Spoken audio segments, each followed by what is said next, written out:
Jadi pada hari ini kita akan membahas tentang Tua Pekong dari sudut perspektif penelitian Bu Dewi, terutama di Bekasi ya Bu ya. Untuk itu moderator hari ini adalah Reno Praditya. Silakan Pak Reno, waktu dan tempat untuk Bu Dewi dan juga Pak Reno. Ya, terima kasih Pak Ardian.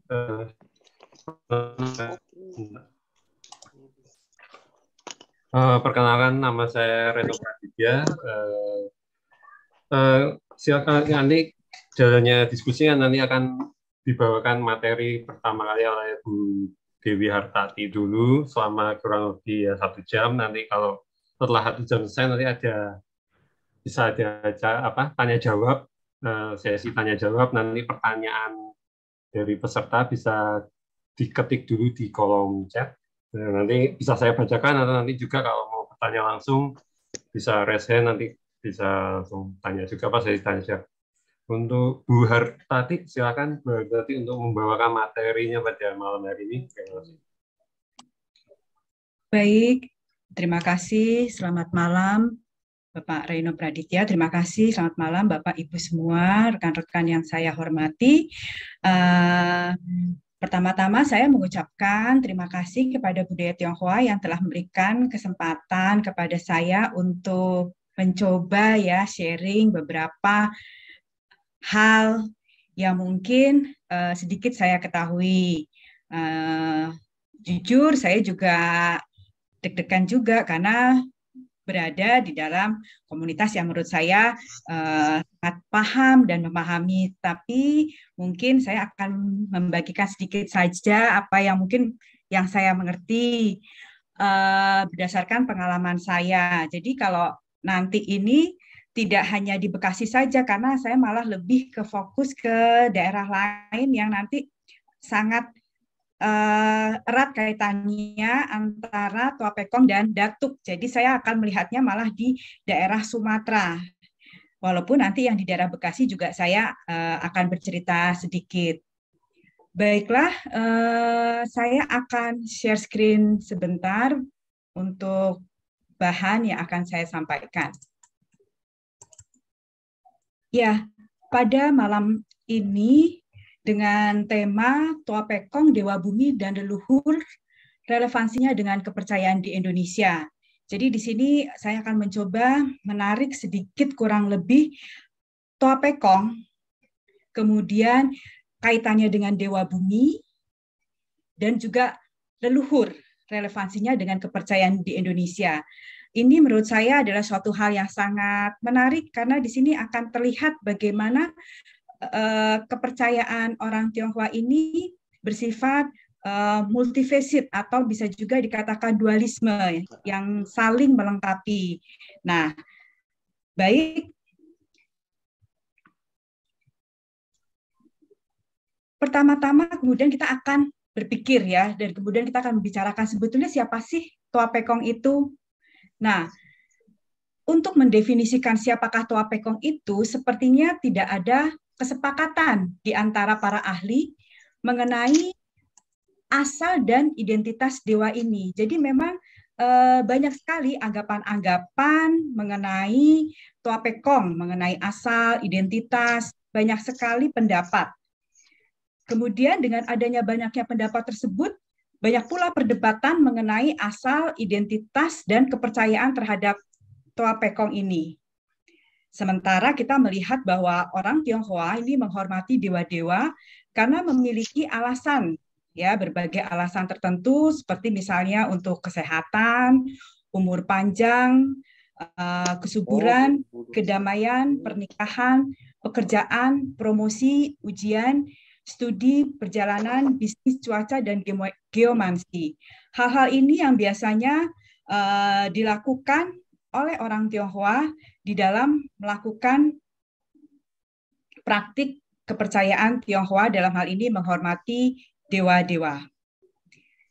Jika kita kembali lagi melihat kepada Tua Pekong, identitas asal-usulnya di awal 1940-an dan 1950-an, ahli-ahli yang meneliti penghormatan Tua Pekong itu menerbitkan hasil temuannya dan diterbitkan di Nanyang Xuepao, Journal of Southeast Society, sebuah jurnal akademik yang didirikan masyarakat Tionghoa di Singapura.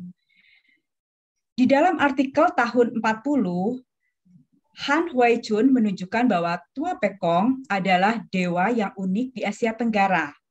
Dia mengamati berbagai sumber penghormatan Tua Pekong dan menyimpulkan bahwa meskipun dewa tersebut pertama kali disebutkan dalam catatan Tiongkok pada awal dinasti Sung, ia adalah dewa Sino-Melayu.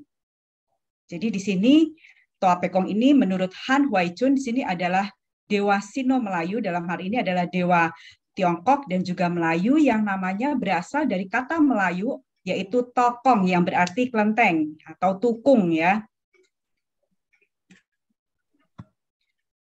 Kemudian ahli yang lain yaitu Victor Purcell mengklaim bahwa Tua Pekong adalah personifikasi dari leluhur pendahulu orang Tionghoa dan bukan pendewaan orang tertentu. Dari sini kita melihat bahwa dengan personifikasi ini adalah sesuatu yang dianggap sebagai, bukan berarti menunjuk kepada entitas tersebut. Jadi di sini bukan pendewaan orang tertentu, melainkan di sini adalah personifikasi dari leluhur pendahulu. Jadi di sini kita melihat bahwa Tua Pekong ini bukanlah entitas tunggal, karena ini adalah leluhur-leluhur pendahulu.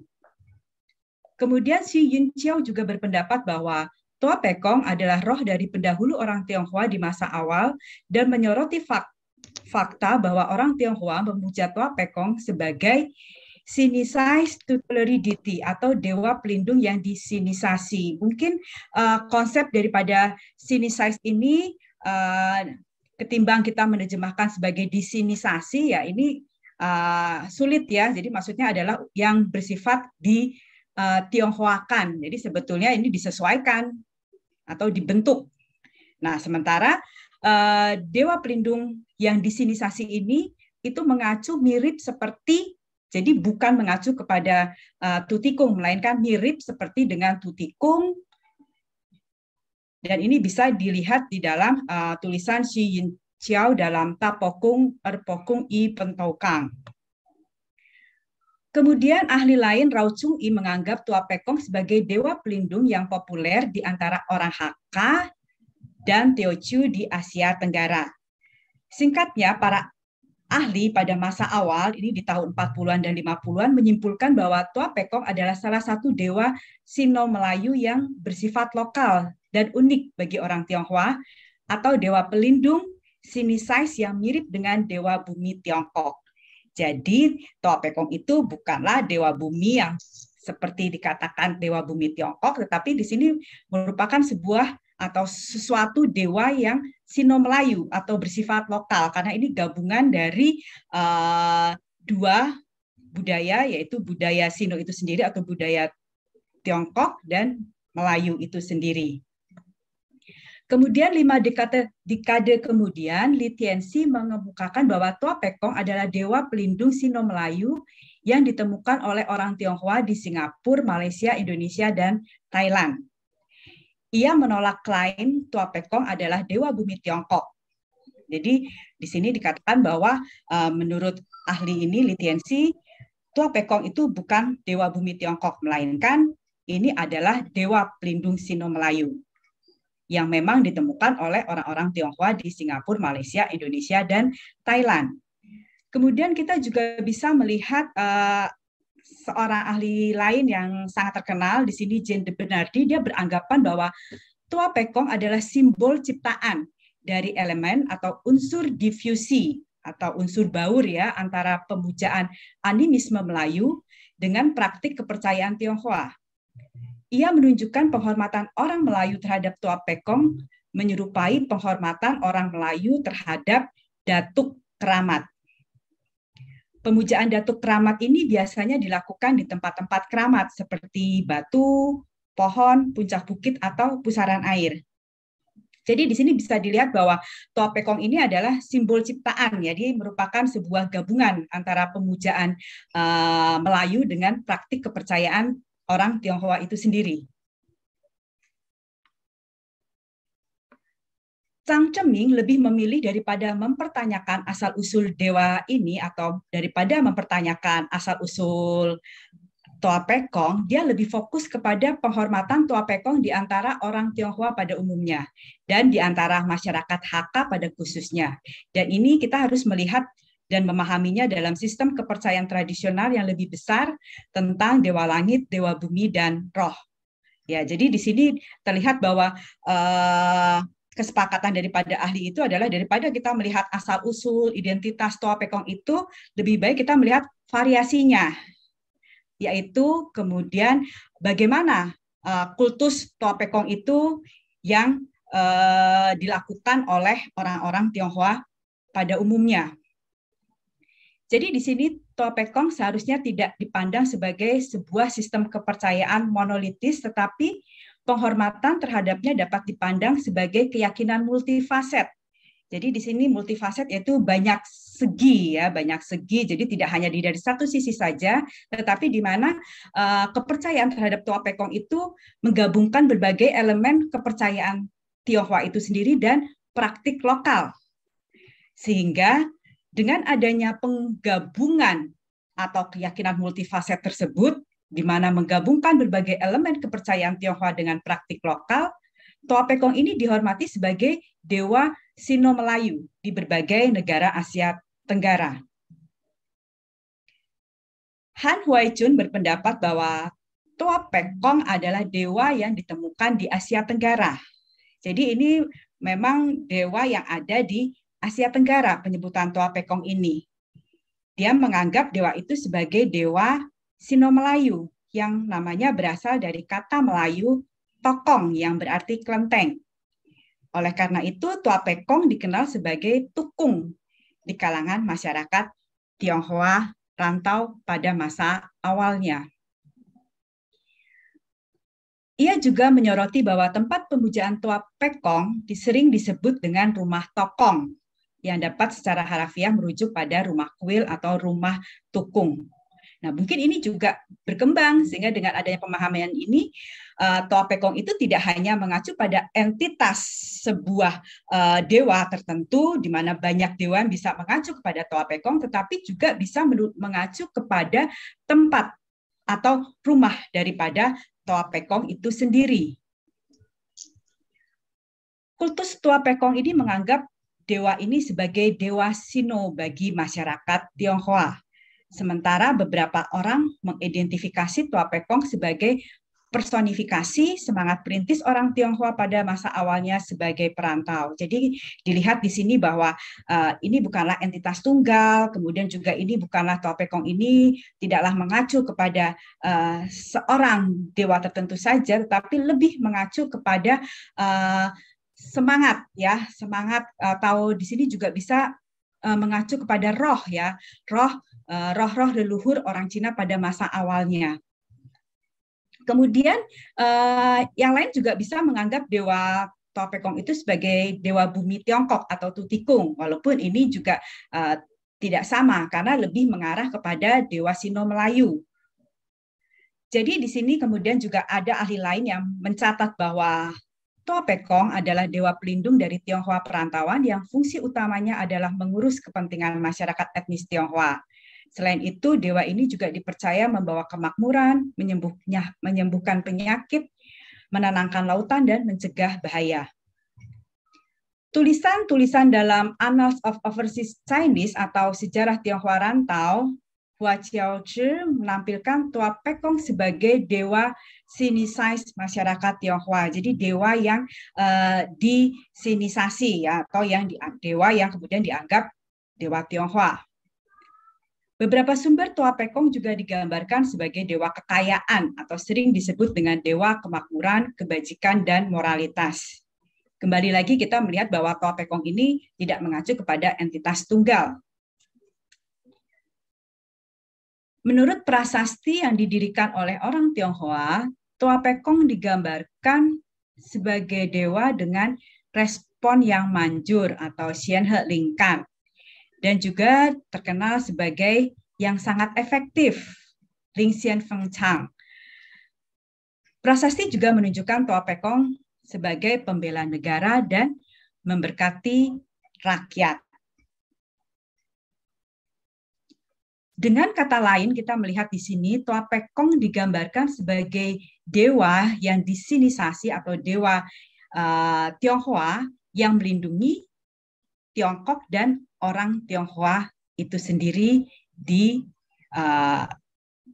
tanah yang dia datangi, ya. Pada awalnya sebagai pendatang. Jadi di sini Tua Pekong adalah dewa pelindung.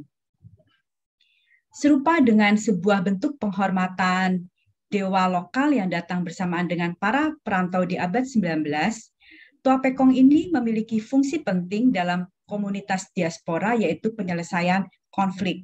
Jadi di sini Tua Pekong juga berfungsi sebagai mediator atau menyelesaikan masalah-masalah yang ada dan terjadi di kalangan orang Tionghoa itu sendiri. Dan ini sejalan dengan pendapat Paul Katz bahwa dia mengatakan bahwa dewa-dewa dalam kepercayaan Tionghoa ini dan ritual adalah simbol keadilan ilahi dan sering digunakan untuk penyelesaian konflik dalam masyarakat Tionghoa. Jadi kita sudah melihat bahwa Tua Pekong ini adalah dewa yang disinisasi di dalam sejarah Tionghoa ini.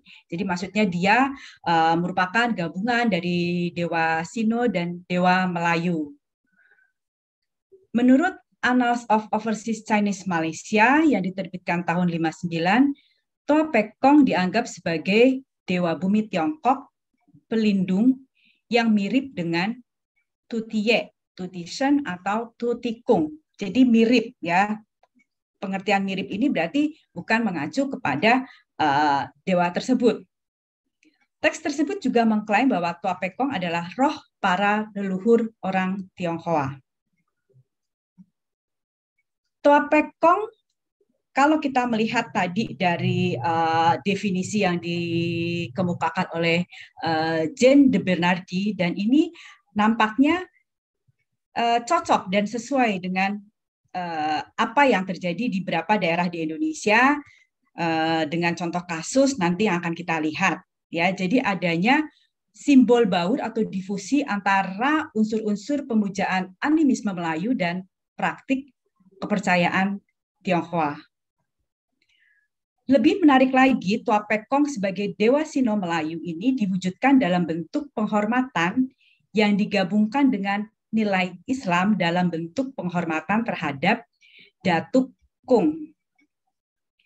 Jadi kalau arah daripada diskusi kita kali ini akan membawa kepada dualisme yang saling melengkapi, di mana ada tokoh Tua Pekong sebagai dewa Sino Melayu dan ada tokoh lain yaitu Datuk Kung yang merupakan manifestasi dengan nilai-nilai Islam, tetapi kedua praktik ini digabungkan di dalam praktik kepercayaan orang Tionghoa.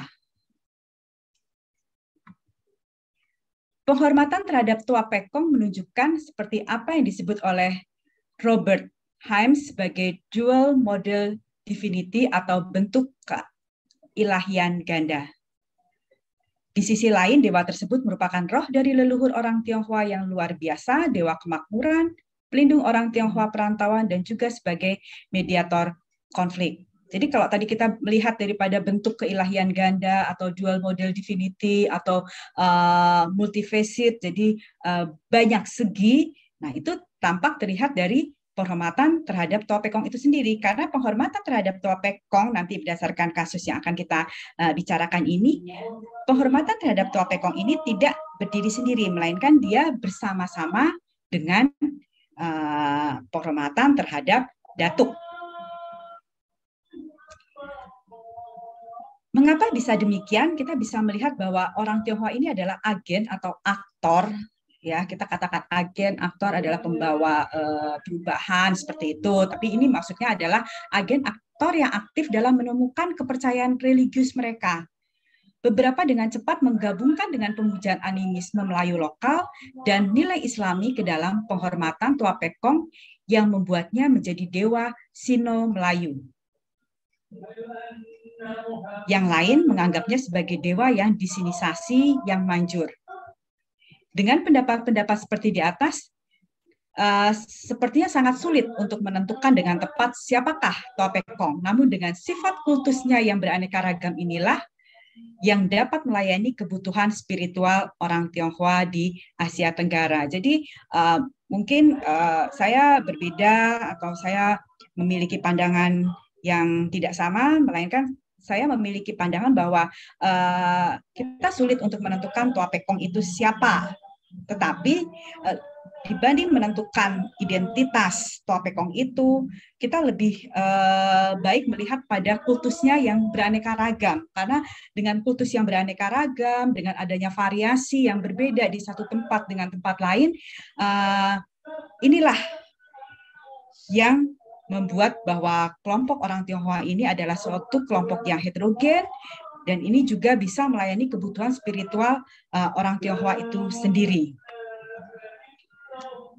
Mengapa bisa demikian? Karena memang kepercayaan orang Tionghoa ini bersifat inklusif. Jadi dia bisa menerima elemen-elemen dari mana saja yang dianggap sejalan dan sesuai dengan kepercayaan orang Tionghoa itu sendiri.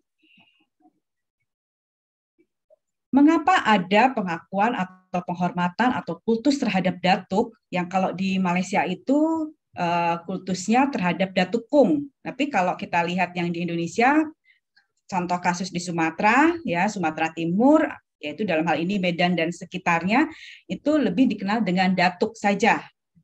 Pengakuan komunitas orang Tionghoa kepada nenek moyang orang Melayu. Jadi orang-orang Tionghoa di Sumatera Timur atau di Medan dan sekitarnya ini memiliki pengakuan atau memiliki kultus terhadap datuk ini karena mereka menyadari dirinya pada awalnya adalah pendatang yang berdiam di tanah Melayu. Dan ini tradisi ini ada di daerah Sumatera Timur ya pada masa lalu.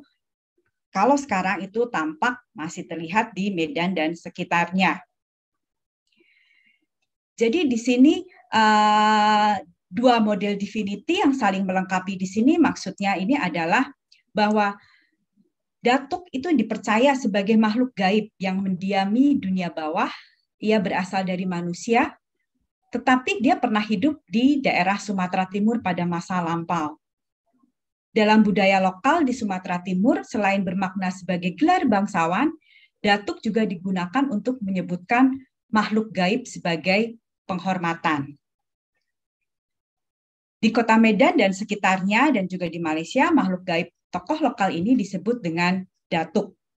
Sebutan datuk identik dengan sebutan tokoh lokal setempat. Mungkin kalau kita lihat penyebutan datuk, ini banyak variasinya. Sementara kalau di daerah Jawa, ini lebih dikenal dengan sebutan mbah atau kiai. Dan kita bisa melihat karya Neo Yulan, Salmon, Dennis Lombard ini menyebut ya sebutan mbah dan kiai. Seperti contohnya Mbah Megamendung. Nah, itu ada penghormatan atau kultus terhadap Mbah Megamendung, contohnya di Kelenteng Hantangkung Cilengsi. Kemudian Mbah Jago, Mbah Sukat, Mbah Nagawulung, Mbah Jagakarsa, dan Mbah Sabin ini kultus-kultus mbah-mbah ini ya ada di Kelenteng Jonggol. Mbah Raden Surya Kencana, Aki Jenggot, Imam Sujono, dan Mbah Sabin ini juga terlihat di Kelenteng Teksing Bio Cikarang. Kenapa di Kelenteng Teksing Bio ini memiliki kultus penghormatan tersendiri terhadap Mbah Raden Surya Kencana, Aki Jenggot, Imam Sujono, dan Mbah Sabin? Karena diyakini bahwa keempat tokoh keramat lokal ini adalah penyebar agama Islam di kawasan Cikarang pada abad ke-17. Jadi kalau yang ini, yang sebelah kiri, ini adalah di Jonggol, dan ini adalah di Kelenteng Teksing Bio, pemujaan keramat lokal. Jadi intinya mbah atau kiai-kiai yang ada di dalam kelenteng ini juga sebetulnya mengacu kepada apa yang disebut dengan datuk yang disebut atau dikenal di Pulau Sumatera.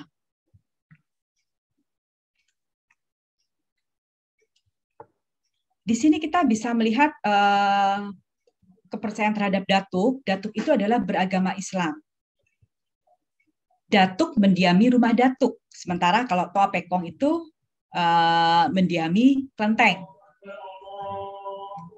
Di kalangan orang-orang Tionghoa di Sumatera, dalam hal ini saya meneliti di Brastagi ya, di Brastagi, karena Brastagi itu juga suatu daerah di sebuah kabupaten ya, sebuah kabupaten di Tanah Karo, itu juga di Sumatera Utara. Ini masih kental dengan sembahyang datuk. Aktivitas penyembahan atau sembahyang terhadap datuk ini dilakukan secara rutin setiap hari Kamis sore menjelang malam Jumat. Datuk ini dianggap makhluk gaib yang beragama Islam. Hal ini mempengaruhi terhadap tata letak bangunan rumah. Letak bangunan rumah datuk biasanya dibangun oleh para penganutnya di luar atau terpisah dengan bangunan rumah tempat tinggal orang Tionghoa. Jadi dia di luar, terpisah. Nah, seperti kalau yang terlihat di kelenteng Brastagi, di kelenteng Brastagi ini dikenal dengan sebutan Pekong Brastagi. Secara legal itu disebut dengan Vihara Siti Garba, tapi kalau orang di sana nyebutnya dengan Pekong Brastagi. Nah, rumah datuk di kelenteng Brastagi ini terpisah dari bangunan kelenteng, tetapi masih di dalam kawasan kelenteng itu sendiri. Ini adalah rumah datuk. Ya, setiap bangunan kelenteng terdapat rumah datuk. Demikian juga di setiap pelataran pekuburan orang-orang Tionghoa. Nah, khusus untuk sembahyang datuk itu adalah lilin putih dan kertas perak. Bangunan untuk rumah datuk itu terbuat dari beton, semen, dan dia selalu dicap putih yang bermakna suci. Dari contoh kasus di Pekong Brastagi, orang Tionghoa selain bersembahyang kepada Dewa Kelenteng itu sendiri juga menghormati datuk. Jadi di sini terlihat saling melengkapi kepercayaan antara Toa Pekong dan datuk itu sendiri. Jadi ini adalah rumah datuk yang berada di kawasan Pekong Brastagi. Jadi Pekong Brastagi ini dimiliki oleh Yayasan Rudang Mayang, di mana dia selain memiliki kelenteng, dia juga memiliki tanah pekuburan yang sangat luas. Jadi biasanya, tetapi ini hanya untuk orang-orang Tionghoa Brastagi saja. Jadi tidak menerima pekuburan ini, tidak menerima orang di luar Brastagi. Seperti itu. Tetapi kalau dia sudah keluar dari Brastagi, tetapi masih berhubungan dengan komunitas di Brastagi, itu boleh untuk dimakamkan di pekuburan yang dimiliki oleh Pekong Brastagi atau Yayasan Rudang Mayang ini. Dan ini adalah rumah datuk atau tempat datuk ini. Nah, untuk sembahyang kepada datuk itu ada lilin putih, kertas perak, dan juga menggunakan bunga datuk. Ya, bunga datuk itu diletakkan di daun pisang ya, biasanya bilang aja ke tukang bunga, nah, beli bunga datuk, di dalamnya itu sudah ada macam-macam bunga. Di situ ada kurang lebih 3 macam bunga, kemudian ada menyan, kemudian ada sirih, gambir, ya. Dan biasanya ya setelah sembahyang ya ditaruh aja di situ, dibuka bungkusan daunnya, air putih dan hio. Sementara Toa Pekong sendiri atau Pekong di Brastagi itu ada 3. Orang mengatakan ada yang disebut dengan Pekong atas atau Pekong gunung. Maksudnya Pekong atas atau Pekong gunung itu adalah Pekong atau Toa Pekong yang ada di Brastagi, kemudian di Pematang Siantar, dan di Medan yang disebut dengan Pekong bawah. Jadi kepercayaan Toa Pekong ini ternyata juga di Medan sekitarnya ini saling terhubung, di mana ada penyebutan ya Pekong atas, Pekong bawah. Kemudian menurut sumber juga banyak orang-orang Medan yang pergi ke kelenteng Brastagi itu karena memang mendapatkan dari Pekong yang di Medan itu sendiri, dikatakan bahwa untuk bisa mencapai atau terrealisasi keinginannya itu dia harus sembahyang ke Pekong gunung atau Pekong atas. Jadi di sini Toa Pekongnya itu ada 3 yang saling terhubung. Kita melihat di sini baik Pekong maupun datuk bukanlah entitas tunggal. Jadi dunia yang bersifat supernatural ini dapat dikategorikan menjadi dunia atas, langit, dan dunia bumi. Ini saling melengkapi, karena dunia atas langit ini dihuni oleh makhluk gaib dari kepercayaan Tionghoa, yaitu Pekong. Sementara dunia bawah atau bumi ini dihuni oleh Datuk. Selanjutnya Pekong atau dunia Pekong ini berasal dari negeri Tiongkok, sedangkan dunia Datuk ini berasal dari negeri tempat subjek tinggal menetap.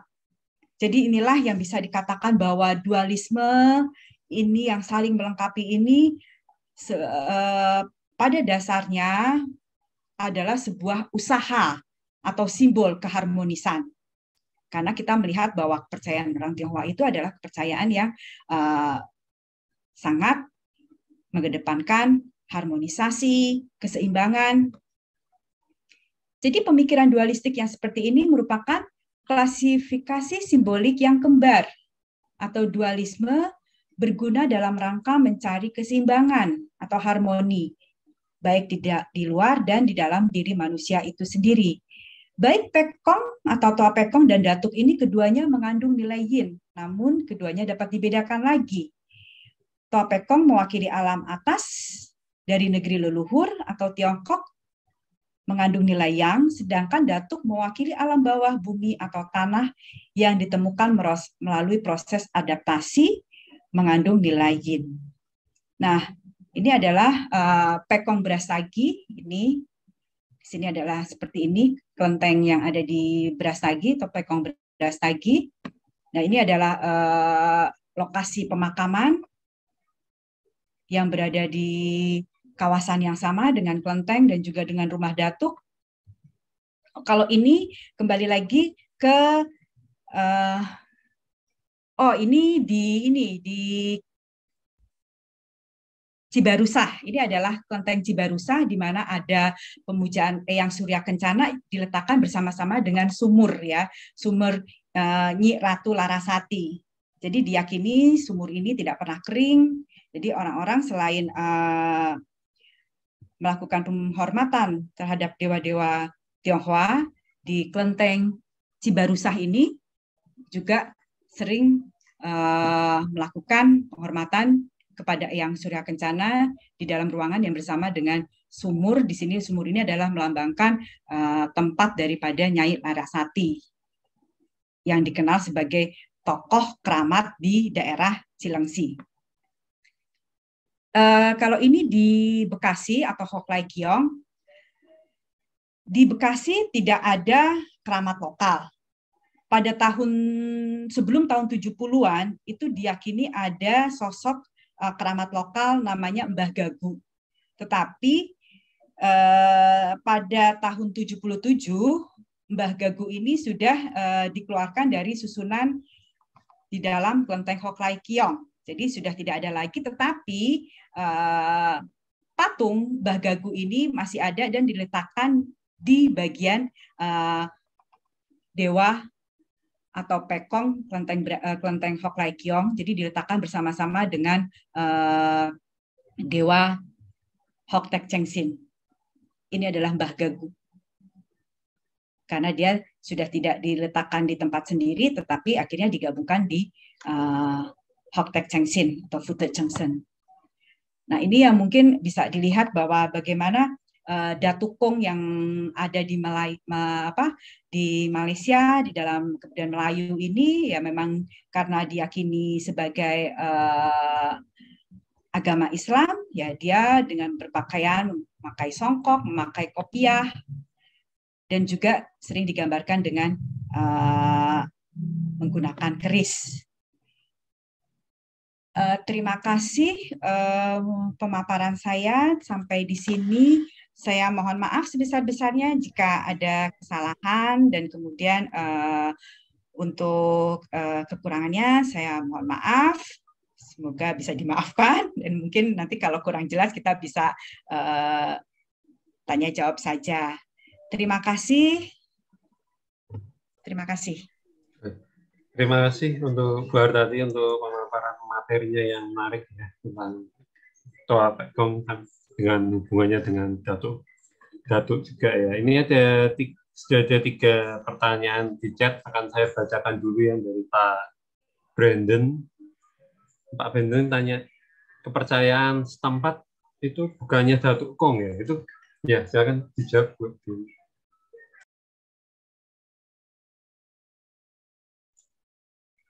Iya, jadi kepercayaan setempat itu yaitu kepercayaan orang Melayu atau orang lokalnya itu terhadap datuk. Jadi tergantung tempatnya. Datuk Kong itu biasanya penyebutan di Malaysia, dan sebetulnya itu mengacu kepada yang sama juga terhadap datuk yang ada di Sumatera. Tetapi kebiasaan di Sumatera itu tidak menyebutnya dengan datuk Kong, melainkan hanya datuk saja. Walaupun sebetulnya konsep acuan dan juga yang ditujukan itu sebetulnya adalah serupa, datuk Kong juga. Tetapi kalau di Sumatera itu mereka lebih menyebutnya sebagai datuk saja. Dan kemudian juga tidak digambarkan, tidak divisualisasikan, melainkan hanya dituliskan di dalam kata-kata saja. Seperti itu. Jadi pada prinsipnya datuk Kong itu adalah datuk.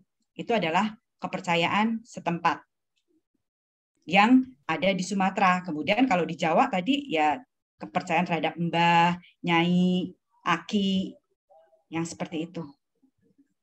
Terima kasih. Terima kasih Bu Dewi untuk jawabannya. Ini ada 2 pertanyaan dari Pak Ardian Cangyan. Saya bacakan dulu yang pertama ya.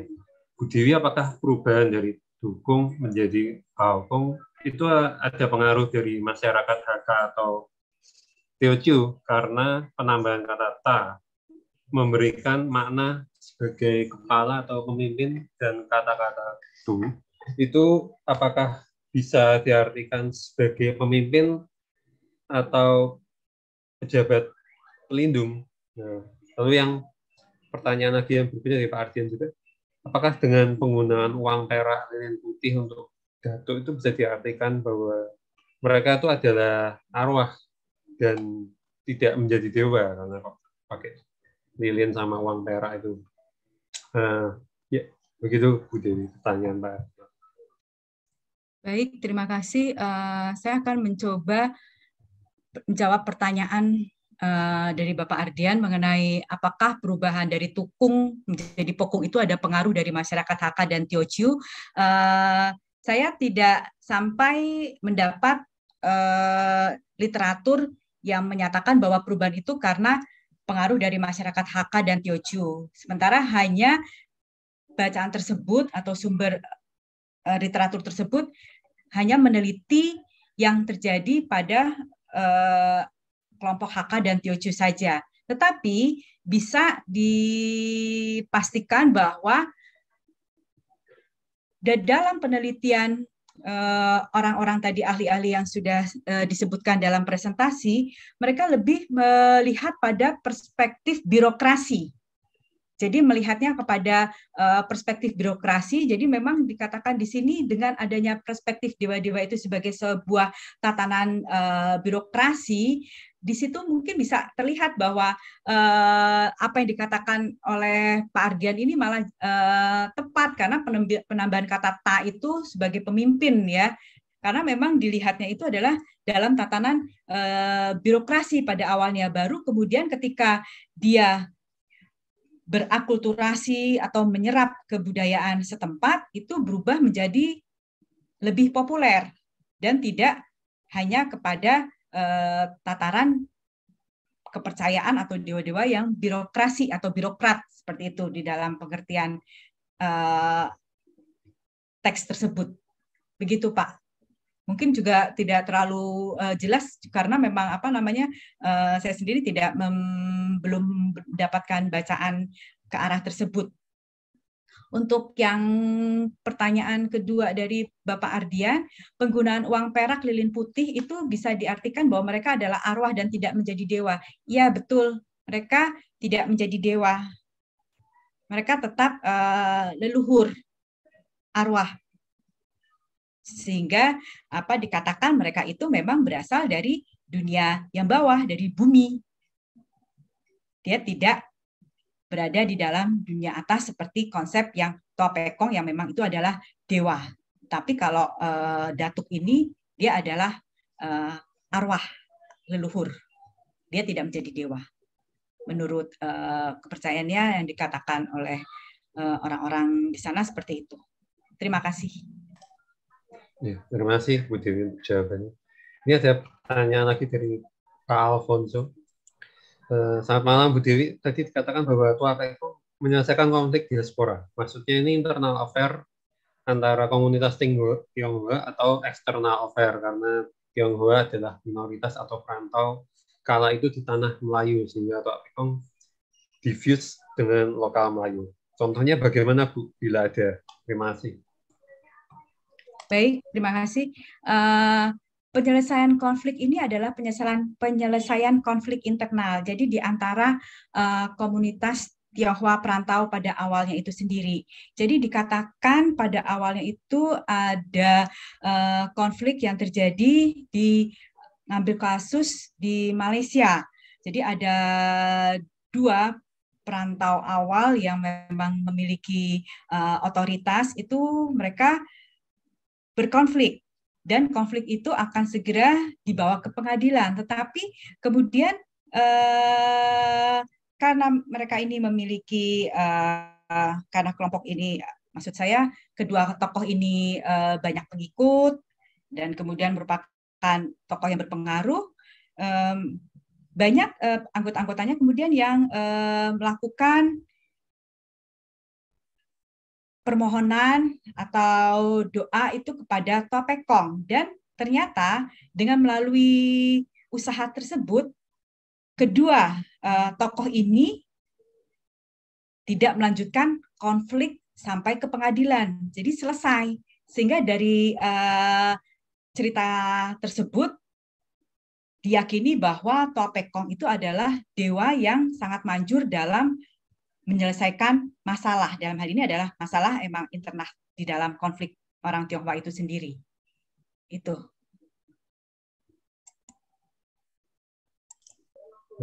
Terima kasih Bu Dewi.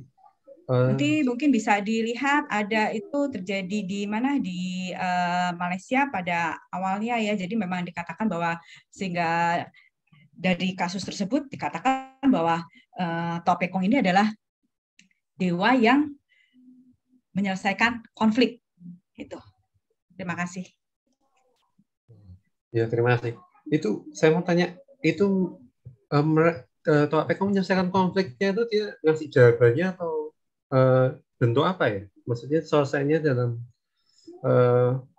selesainya memang masalah itu selesai terus diartikan itu Toa Pekong yang menyelesaikan, atau Toa Pekong ngasih jawaban apa lewat medium atau apa tuh, atau bagaimana ya Bu Dewi?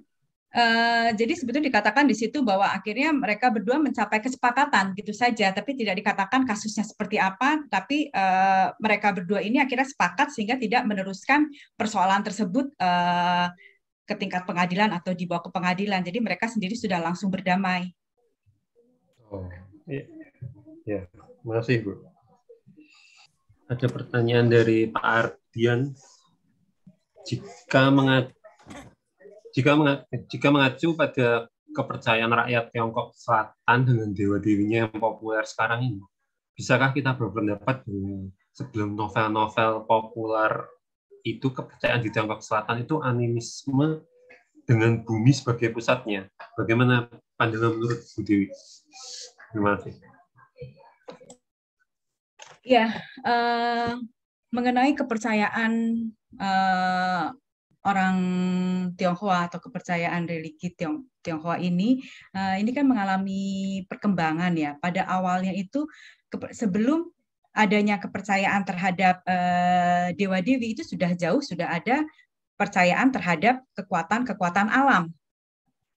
Salah satunya ya kalau dengan kekuatan alam ya bumi memang sebagai pusat, dan itu lebih bersifat animisme, seperti percaya pada kekuatan air, percaya kepada kekuatan angin, percaya kepada kekuatan kilat atau guntur, dan itu merupakan sebuah bentuk kepercayaan animisme selain kepercayaan kepada kekuatan-kekuatan alam, juga kepada sesuatu yang disakralkan atau sacred things, seperti misalkan kepercayaan terhadap gunung suci, kepercayaan terhadap sungai yang suci, kepercayaan terhadap gunung suci ini kan memang sudah merupakan kepercayaan awal, seperti yang dikatakan oleh Mircea Eliade, di mana kalau gunung itu karena tempatnya yang tinggi, ya di situ tempat tinggi itu dekat dengan kekuatan ilahi, sehingga disitulah gunung itu sebagai tempat suci. Nah, di sini kita melihat bahwa sebelum kepercayaan terhadap dewa-dewa, kepercayaan terhadap kekuatan-kekuatan alam itu sudah ada terlebih dahulu. Ya, terima kasih Bu Dewi. Ini ada pertanyaan dari Bu Gre, ingin bertanya langsung. Ya, silakan Bu Gre. Terima kasih Pak. Selamat malam Bu Dewi, saya Gracia.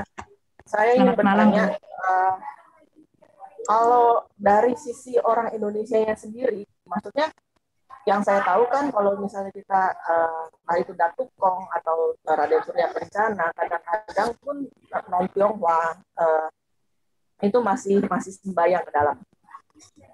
Entahlah mau agamanya apa, saya juga nggak tahu.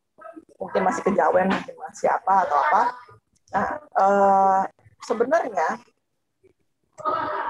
berarti sebelum Datuk Kong itu kemudian diadopsi oleh orang-orang Tionghoa, kemudian menjadi, sebenarnya orang Indonesianya sendiri memiliki sejarah yang lebih panjang nggak dalam entah itu dalam bentuk pemujaan atau apa, dan apakah sekarang masih ada gitu loh fungsinya di luar kelenteng? Itu sih pertanyaan saya. Terima kasih. Baik, terima kasih pertanyaannya Bu Gracia. Jadi mengenai kepercayaan yang orang-orang Indonesia ini atau yang awalnya di Nusantara ini, sebelum adanya dibawa kemudian lebur dengan Datuk Kong ini atau Datuk ini, sebetulnya kan sudah ada pada masa awalnya. Jadi seperti contohnya kalau kita melihat aja di Jawa ya, di Jawa itu ada yang disebut dengan kejawen. Dan kemudian kalau kita lihat di masyarakat Karo itu ada agama perbegu.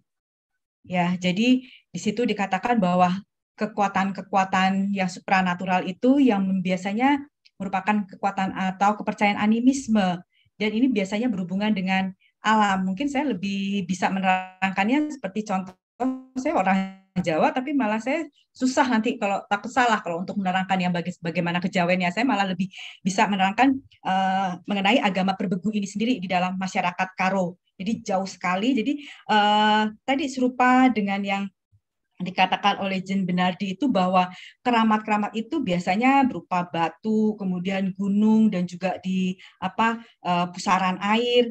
Nah, di dalam kepercayaan orang Karo atau kepercayaan perbegu ini, setiap tempat itu sama juga ya dengan kepercayaan Tionghoa, bahwa selalu ada yang menguasa atau menguasai. Jadi bagaimana di sungai itu ada selalu ada katanya disebut dengan nini. Jadi misalkan nini lau apa. Jadi di sini untuk menunjukkan bahwa ini adalah keramatnya. Jadi hati-hati, di situ ada ini, ada ini atau apa. Dan itu yang sangat diyakini.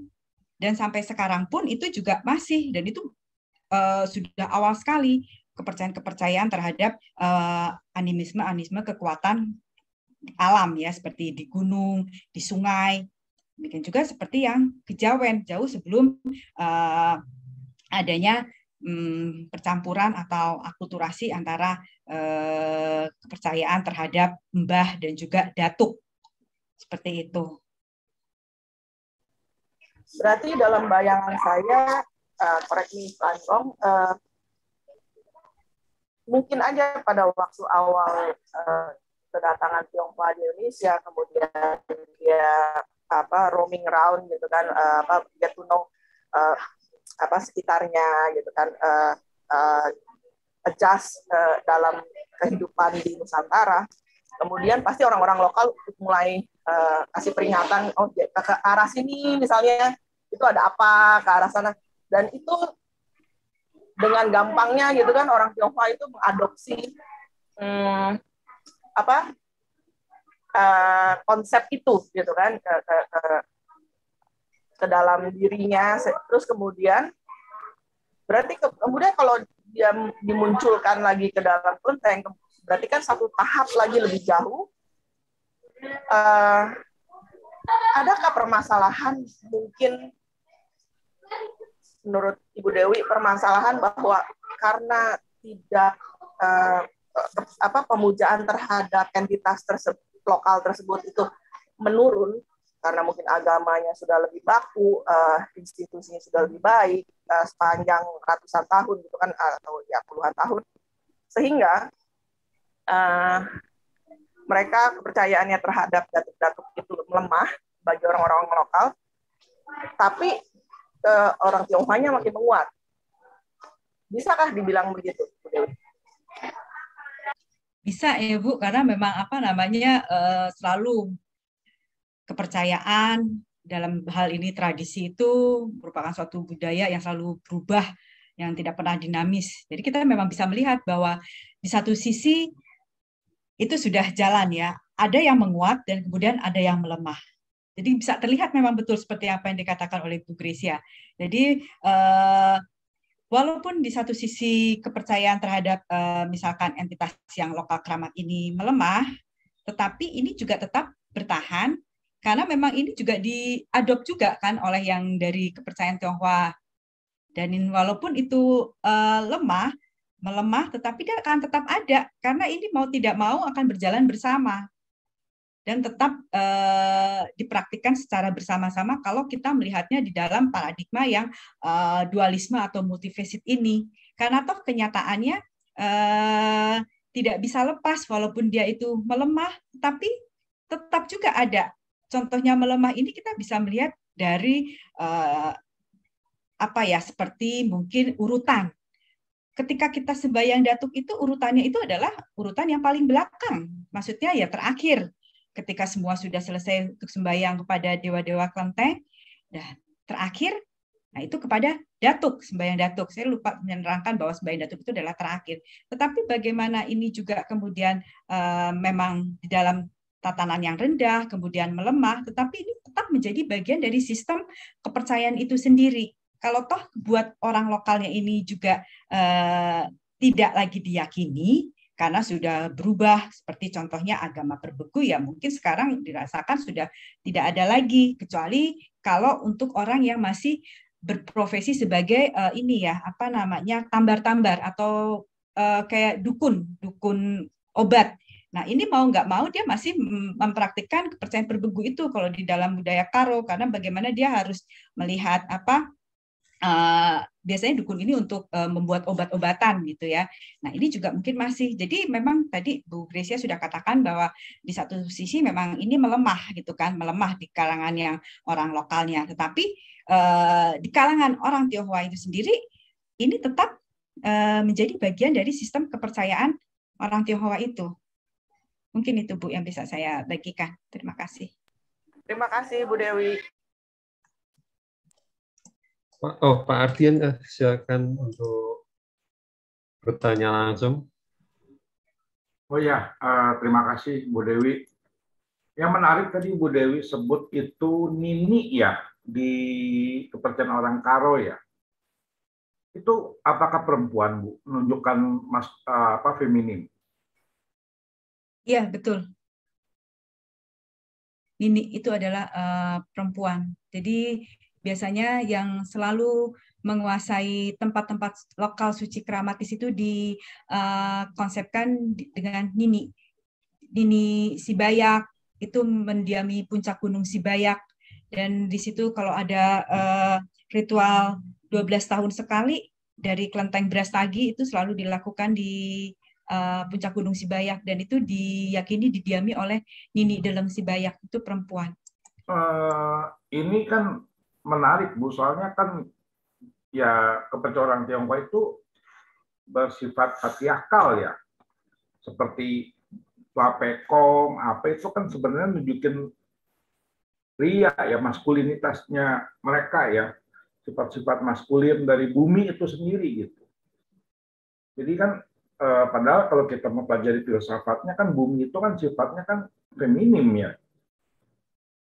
Nah ini pergeserannya itu terjadi apakah karena pengaruh dari budaya patriarkal yang semakin menguat gitu, sehingga Pekongnya pun akhirnya dipriakan gitu. Istilah penyebutan Pekong ini kan lebih ke arah pria ya. Itu Bu, terima kasih. Ya, saya sih setuju aja ya dengan Pak Ardian, karena saya sendiri juga baru terpikirkan juga ya, kenapa ini apa namanya menjadi penyebutannya itu Nini ya. Jadi baru juga terpikirkan, oh iya ya, semua tempat-tempat ini diyakini dikuasai oleh Nini. Nini yang apa namanya gunung, sungai, entar Nini itu perempuan gitu kan. Ya, bagaimana perubahan itu ya mungkin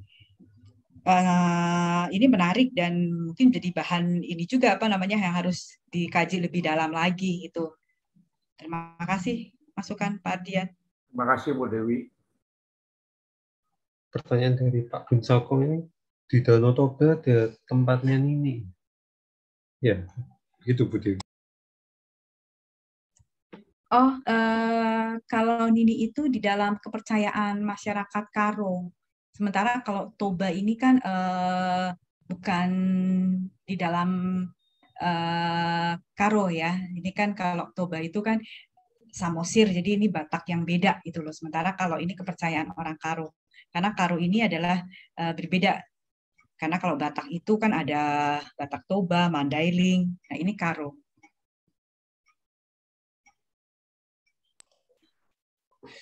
Ya, pertanyaan dari Pak Ardian. Tadi kalau tidak salah, Jiang Zemin membuat penelitian dan dikaitkan dengan Pekong ya. Bisa tahu judul bukunya, Bu? Terima kasih.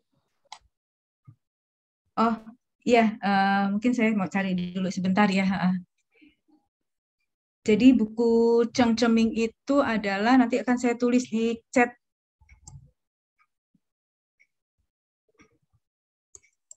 Ya, terima kasih Bu.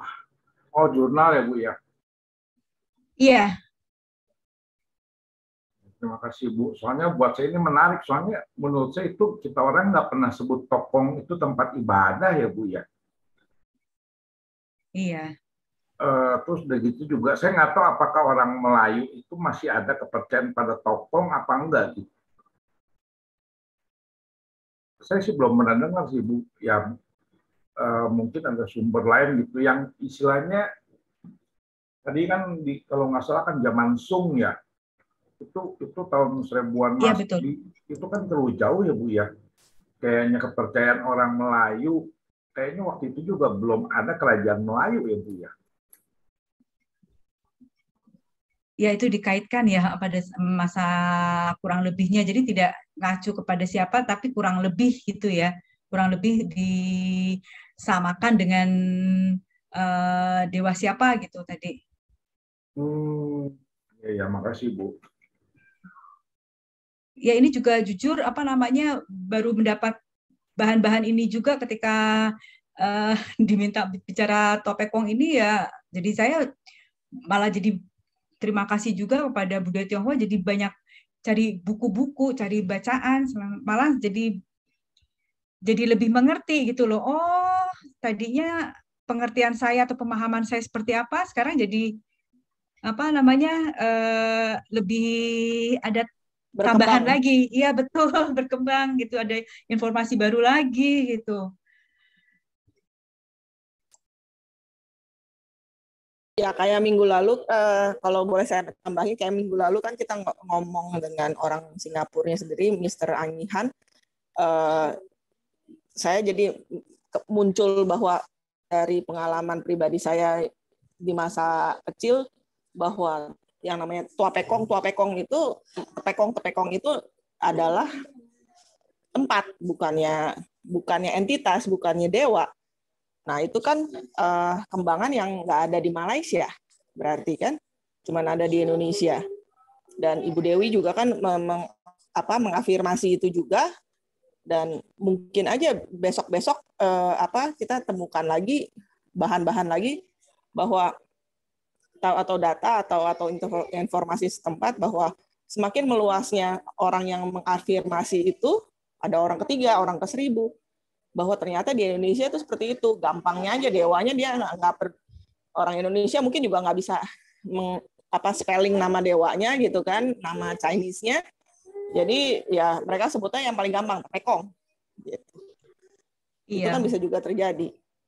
Makanya ada istilah gotong tepekong kan, akhirnya sebetulnya kan bukan hanya si toa pekong yang digotong gitu ketika cap gomeh, tetapi semua dewa-dewa itu langsung dikonsepkan menjadi gotong topekong. Itu kan jadi berarti topekong itu jadi memang istilah tidak mengacu kayak aqua gitu ya. Jadi personifikasi. Ya itu personifikasi seperti itu. Jadi ya topekong ya mengacu semua. Jadi ternyata ada Xuan Tian Shangti, ada Quan Kung, semua dianggap topekong semua. Gotong topekong gitu. Ya, mungkin saya pikir gini Bu, soalnya kan pekong itu kalau sempat baca tulisan saya lupa ya siapa ya. Karena pekong itu di masyarakat Hakka sendiri karena mereka juga sebenarnya pendatang. Mereka sendiri masyarakat pendatang. Bukannya masyarakat yang asli di Guangdong gitu. Nah, mereka itu juga banyak pekongnya gitu. Bahkan jembatan pun ada pekong. Hampir semuanya itu mereka sebut itu kekuatan-kekuatan alam lah kalau kita sebut ya. Itu adalah pekong gitu. Dan menariknya kan diasporanya mereka itu di Jawa gitu, penyebutan pekongnya juga gitu. Bahkan di daerah orang Hokkien kan, ya istilahnya daerah diasporanya orang-orang Hokkien gitu, di Medan, di Malaysia, Singapura itu kan diaspora orang Hokkien ya. Diaspora orang Hokkien itu kan mereka apakah penyebutan pekong untuk kekuatan alam, setahu saya tidak gitu. Itu memang sempat terpikir mas saya karena adanya orang Teochew ya. Orang Teochew juga diasporanya cukup luas juga gitu. Seperti Singapura, Malaysia itu kan, Thailand itu mereka semua kan boleh bilang diaspora orang Teochew dan orang Hakka kan di Thailand kan. Di Singapura juga banyak orang Teochew-nya, di Singapura, di Malaysia ada tapi nggak banyak gitu. Dan di Medan juga dan di Kalimantan Barat itu orang Teochew-nya banyak. Cuma di Jawa ini yang boleh bilang orang Hakka-nya nggak banyak atau orang Teochew-nya nggak banyak, kok bisa jadi pekong gitu. Itu mungkin perlu ada penelitian lebih mendalam ya Bu ya. Untuk kepercayaan seperti itu gitu. Ini Ibu Dewi sama Ibu Grey ini. Terima kasih. Ya, terima kasih Pak Ardian. Kalau tidak ada pertanyaan lagi, maka untuk penutup ini apakah Bu Dewi memberikan kata penutup atau kesimpulan juga untuk diskusi pada malam hari ini? Pada Bu Dewi. Baik, terima kasih Pak Raino. Ya, untuk mungkin penutup atau kesimpulan dari diskusi Toa Pekong ini, kita bisa melihat bahwa satu ya, bahwa kepercayaan orang Tionghoa atau praktik kepercayaan orang Tionghoa ini memiliki banyak variasi, kemudian itu juga tergantung kepada daerah, dan di mana kita bisa melihat bahwa kepercayaan orang Tionghoa ini pada dasarnya adalah untuk mencapai suatu keseimbangan atau harmoni, di mana terjadi adanya penyesuaian-penyesuaian dengan kepercayaan setempat yang tadi sudah ada sebutan datuk, mbah, nyai, kemudian aki, dan ini menjadi sebuah kepercayaan yang diyakini akan memberikan pemenuhan daripada kebutuhan spiritual orang Tionghoa itu sendiri. Jadi bagaimana prinsip dualisme yang saling melengkapi, kemudian keseimbangan, harmoni itu nampak di dalam praktik kepercayaan orang Tionghoa seperti yang tadi sudah dipaparkan. Mungkin dari saya itu saja. Terima kasih. Ya, terima kasih Bu Dewi Hartati untuk materinya yang menarik. Terima kasih untuk para penanya, Pak Ardian, Pak Brandon, Pak Alfonso, Pak Bin Sabong, sama Bu Gray untuk pertanyaan-pertanyaan yang menarik juga pada hari ini. Terima kasih untuk kehadiran para hadirin semuanya. Semoga kita bisa bertemu lagi ya di depan di acara ini, masih ada Toa Pekong diskusi lagi. Terima kasih. Terima kasih Bu Dewi, terima kasih teman-teman semua, Bapak-Bapak, Ibu sekalian. Jangan lupa kita masih ada 2 sesi lagi tentang Toa Pekong. Yang ketiga itu dibawakan Ibu Gray, dan yang keempat itu lebih membahas dari kepercayaan masyarakat Jawa tentang, kita sebut saja, penguasa bumi dan leluhurnya. Dan jangan lupa bulan April itu kita juga masih akan ada serangkaian diskusi lagi, tetap bersama Majelis Budaya Tionghoa. Terima kasih Bapak-Bapak, Ibu-Ibu sekalian. Sekali lagi terima kasih Bu Dewi atas kesediaannya berbagi dengan kami semua, juga Pak Reno sebagai moderator pada hari ini. Ya.